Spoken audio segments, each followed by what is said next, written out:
आयोलाल सभई चओ झूलेलाल बेड़ा ही पार। मुंहिंजो नालो खुशी नानवानी आहे। मां चोइथराम स्कूल कक्षा 6 में पढ़ंदी आहियां।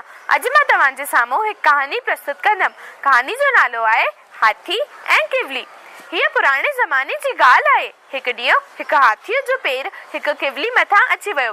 भॻवान जी कुदरत, उहा किवली हिकु तमामु नंढड़े खॾे में वञी बची वई। किवली हाथी खे रड़ फाड़े चयईं, मुआ मारिया हेॾो सारो थियो आहे, ॾिसी करे नथो हले। जेकॾहिं मां मरी वञा त मुंहिंजे प्यारे बचड़नि खे केरु संभालिया? हाथी कावड़ मां खेसि चयईं, आए त तेरी जेतिरी ऐं आईं मूंखे सेखारण।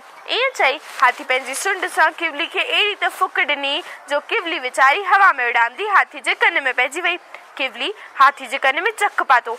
हेॾो सारो हाथी दर्द विछां टपा ॾियण लॻो, हेठि लेथरियूं पाइण लॻो। किवली हाथीअ जे कन मां ॿाहिरि निकिरी आई ऐं धमकी ॾींदे चयईं, ॾिठो ई तमाशो, मूं तेरे जेतिरी तो जहिड़े पर्वत खे कीअं न लेटाए छॾियो। ख़बरदार, अॻिते संभाले हलजांइ, हिन दफ़े तोखे छॾे थी ॾियां।